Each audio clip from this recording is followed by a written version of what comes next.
Ladies and gentlemen, brothers and sisters, I want to talk to you tonight about 7 hidden spiritual laws that govern your money.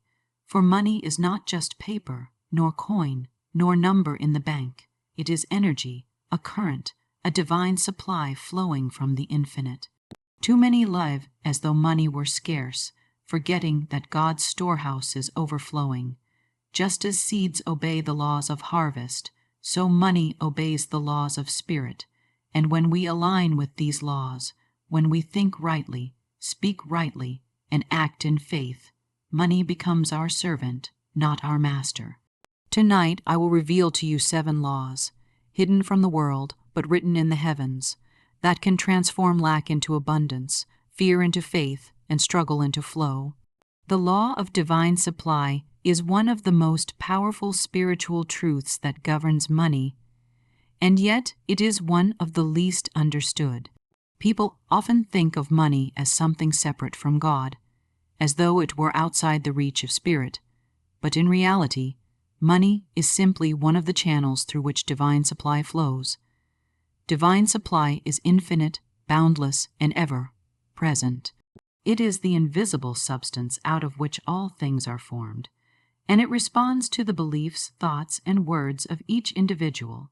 When a person understands that their true source is God, not their job, not the economy, not the circumstances around them, then fear begins to dissolve and faith takes its place. Lack is not real in spirit. It is only a shadow of wrong belief. In truth, there is no shortage, only abundance waiting to be recognized and claimed. Every soul is connected to this divine storehouse. Just as a seed contains the entire pattern of the tree, every individual carries within them the pattern of wealth, success, and prosperity. The law of divine supply teaches that nothing is withheld when we align with truth. God does not ration out prosperity. It is man who limits himself through doubt, fear, and negative expectation. Many people look at their bank accounts and say, "I don't have enough." But the law does not work by sight, it works by faith.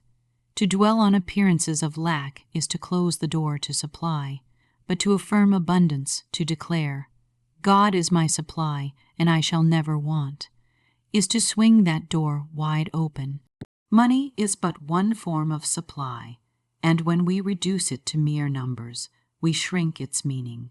Supply comes in the form of ideas, opportunities, connections, and inspiration, all of which can lead to financial increase. The law teaches that when we place our dependence on spirit, supply flows to us in ways that are often beyond logic, in ways we could not have planned. Doors open, paths are cleared, resources appear, and provision is made at the perfect time. Just as manna fell in the wilderness, so too can provision appear where it is least expected. The channel may change, but the source never fails. Many struggle with money because they believe they are separated from their good. They believe prosperity is only for others, or that they must strive endlessly to deserve it. But divine supply is not earned, it is claimed. It is already given as freely as the air we breathe. One does not earn the sunrise or the rain. They are part of the divine order. In the same way, supply is a divine right. The soul that realizes this truth can walk in peace, knowing that all needs are met, all doors are open, and all channels are blessed. The law of right thinking is one of the greatest keys to unlocking prosperity. For every condition in life begins first in the realm of thought. A man cannot rise higher than the thoughts he continually holds in his mind. Thoughts are seeds, and just as surely as a farmer reaps the harvest of what he sows, so each person reaps the harvest of the thoughts they dwell upon. When the mind is filled with fear, worry, and doubt, the results will be poverty, limitation, and lack. But when the mind is filled with faith, confidence, and expectancy, the results must be abundance, increase, and provision. The outer world is only the reflection of the inner life, and the law makes no exceptions. To think lack is to draw lack. To think wealth is to draw wealth. For the universe is impartial and only reflects back what is impressed upon it. Right thinking is not wishful thinking, nor is it daydreaming. Right thinking is disciplined, steadfast, and aligned with truth. It means refusing to entertain thoughts of failure even when appearances shout otherwise. It means rejecting the constant suggestions of fear and replacing them with words of faith. The mind is a workshop, and every thought is a tool shaping the conditions of tomorrow. To think rightly is to hold firmly to the idea that God is supply, that nothing is too good to be true, that nothing is too wonderful to happen. Wrong thinking says, I can't afford this, while right thinking says, God's supply is endless and the channels are many. Wrong thinking says, it's impossible, while right thinking declares, with God all things are possible. The law of right thinking does not ask a person to ignore reality, but to reshape it through a higher vision. Reality is nothing more than the shadow of yesterday's thoughts. A man who constantly meditates on debt, lack, and failure cannot escape them, for he is creating them daily in the unseen. But the moment he changes his thoughts, he changes his conditions. The law works with precision. It is exact and unfailing. If one continually affirms success, health, and abundance, the outer life must eventually match the inner conviction. Just as a compass needle always points north, so the law always points back to the dominating thoughts of the mind. Every great invention, every fortune, every discovery began first as an idea in someone's mind. The riches of the world are not in the gold mines or oil fields, but in the thoughts of men. When thoughts are guided by faith and imagination, they become magnets that draw resources, people, and opportunities into alignment. When thoughts are ruled by fear, they repel the very good one desires. Right thinking is therefore the daily practice of holding the mind steady on truth, seeing abundance where others see lack, seeing opportunity where others see loss, and seeing God's hand where others see only chance. The law of the spoken word reveals the creative power of what we speak, for words are not empty sounds but living vibrations that set in motion the forces of life. Every word uttered carries within it a seed, and that seed must bring forth after its kind. To speak lack is to call lack into form. To speak abundance is to call abundance into manifestation. The universe is like a mirror, faithfully reflecting the declarations made with conviction. People often fail to realize that their constant complaints, confessions of poverty, and careless words are shaping their conditions as surely as a mason lays brick upon brick. What is spoken with belief imprints itself upon the subconscious mind, and what is impressed upon the subconscious must eventually be expressed in the outer world. The ancient wisdom has long declared that life and death are in the power of the tongue, and this law is as real as the law of gravity. One cannot continually say, I never have enough, without ensuring that shortage becomes a recurring reality. To say, money slips through my fingers, is to command it to do so. To declare, I am always provided for, is to set into motion unseen forces that bring provision. The spoken word is the bridge between thought and manifestation. A thought may flicker through the mind and pass away, but when it is clothed in words, it gains strength, solidity, and creative direction. Words are commands to the subconscious, and the subconscious obeys without question, producing conditions that match the decree. The law of the spoken word teaches that speech must be aligned with truth rather than appearances. Appearances may show lack, yet one must declare abundance. Appearances may show delay, yet one must speak of divine timing. To agree with appearances is to give them more power, but to speak in faith is to override them with higher law.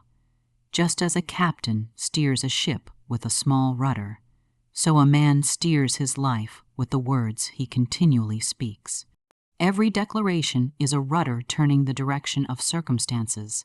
Many lives drift in circles because their speech is filled with contradiction. They affirm prosperity one moment and in the next breath cancel it with words of doubt. The law cannot operate fully where there is a divided tongue.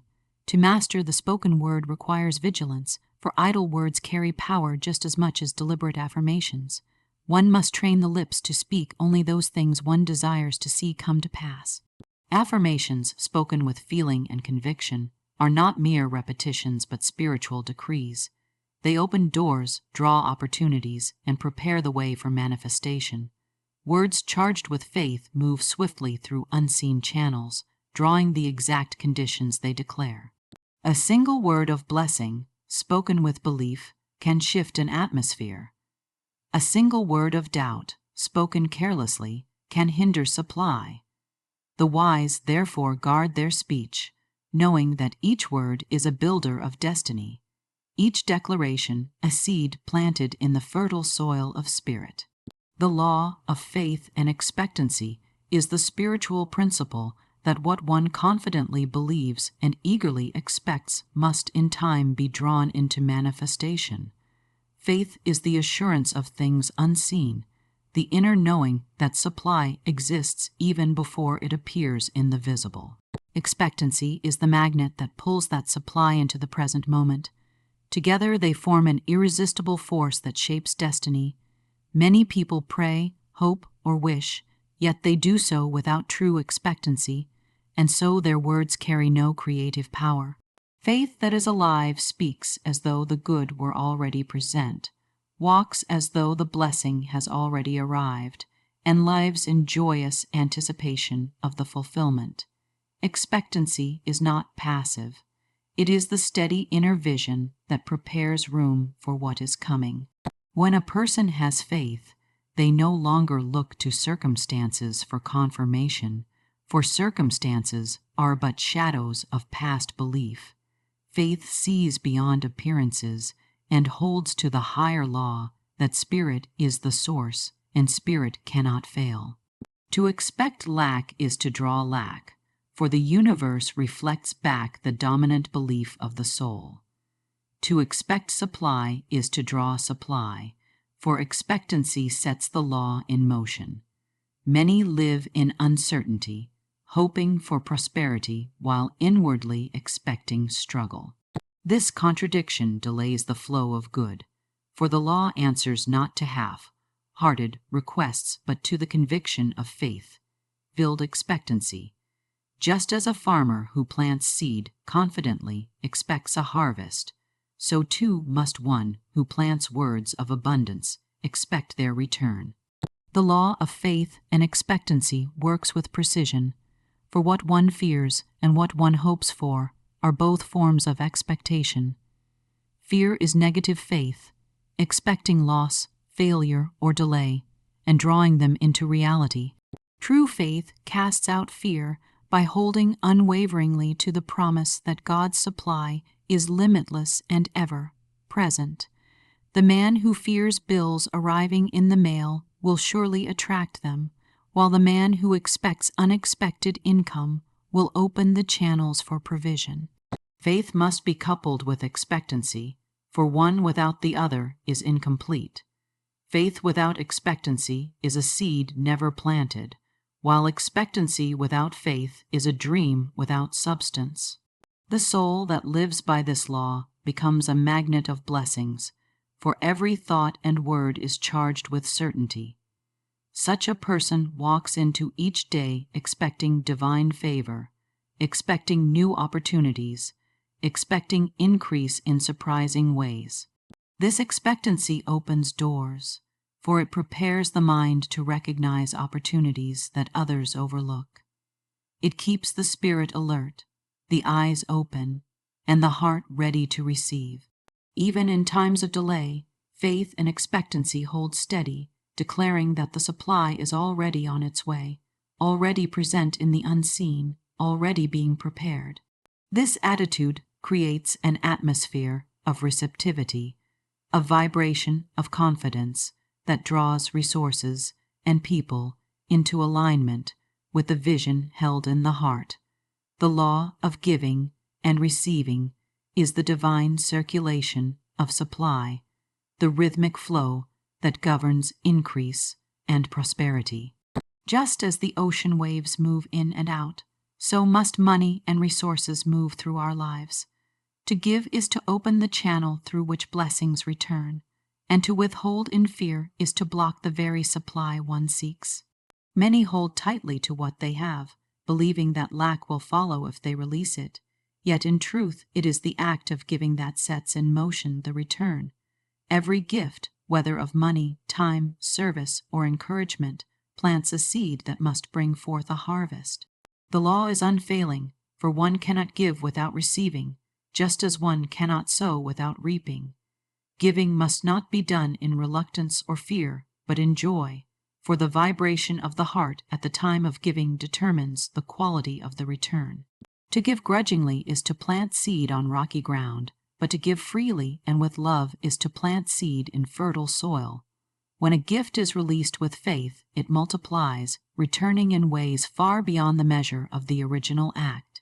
The universe is a perfect accountant, and every act of generosity is recorded in the invisible ledger of spirit, awaiting its time of return. Giving expands consciousness, for it affirms that supply is endless, that God's abundance is not diminished by release, and that more is always on the way. Receiving is the other side of the law, yet many fail to receive as freely as they give. Some reject gifts out of pride, others refuse opportunities out of false humility, and in doing so they block the current. To receive with gratitude is to honor the giver and the source behind the gift. The law does not ask us to be beggars, but to be receivers, open, receptive, and thankful for every channel through which good flows. Just as a river must have an outlet, so it must also have an inlet to remain full. A soul that gives without receiving eventually runs dry, while a soul that receives without giving becomes stagnant. The perfect balance is found in both, for circulation is the key to continual supply. The law of giving and receiving also reveals that what one gives in spirit will return multiplied. If one gives kindness, kindness will flow back. If one gives resentment, resentment will be mirrored. Money given with fear brings little return, but money given with joy returns pressed down, shaken together, and running over. The law is exact and impartial, reflecting only the consciousness of the giver. To prosper under this law is to make giving a way of life, not as obligation, but as joyous participation in the great circulation of divine abundance. Each act of generosity is a declaration of faith, a recognition that God is the unfailing source, and that no gift leaves the hand without preparing the way for greater blessings to enter. The law of non-resistance is the principle that what one resists grows stronger, while what one releases loses its power. Resistance is born of fear and doubt, a tightening of the spirit that blocks the natural flow of supply. Many people resist circumstances, people, or even money itself, and in doing so, they give energy to the very thing they wish to avoid. To resist bills is to attract more bills. To resist lack is to give it a greater hold upon the mind. The law shows that the way to dissolve limitation is not to fight against it, but to rise above it in consciousness, refusing to give it reality by constant attention. Non-resistance is not weakness or passivity, but strength of spirit that calmly turns away from appearances and aligns with truth. When one meets opposition with resistance, both forces lock together and grow in intensity. But when one meets opposition with non-resistance, the force has nothing to cling to and must dissolve. Just as water flows smoothly around rocks in its path, so the soul that practices non-resistance moves easily through obstacles without being hindered. Many live in constant struggle because they oppose life at every turn, fighting against conditions, battling circumstances, and resenting those around them. Yet resistance only multiplies the burden, while non-resistance opens the way for spirit to work freely. To say within, "This too shall pass, for God is my supply, and no appearance can stop my good," is to loosen the grip of fear and allow divine order to unfold. Money itself often meets resistance in the hearts of men. Some fear it, some resent it, some cling to it, and some despise those who have it. Such attitudes create a wall that money cannot flow through. The one who practices non-resistance blesses money, blesses those who prosper, and blesses every channel of supply. Instead of resenting another's wealth, he affirms that the same good is possible for him, and thus he remains open for abundance to enter. To resist wealth is to shut the door against it, but to welcome it without fear or condemnation is to let it flow naturally. Non-resistance also applies to people and situations that seem to oppose prosperity. When someone speaks against us or blocks our path, resistance creates conflict and keeps us bound to the problem, but non-resistance releases the energy and sets us free. To forgive is an act of non-resistance, breaking the chain that binds us to the past. To release resentment is to unburden the soul so that new supply may enter. The law makes clear that the energy we invest in opposition is the very energy that could have been used to create abundance. By letting go of the struggle, by ceasing to push against life, the soul becomes light, free, and receptive to divine increase.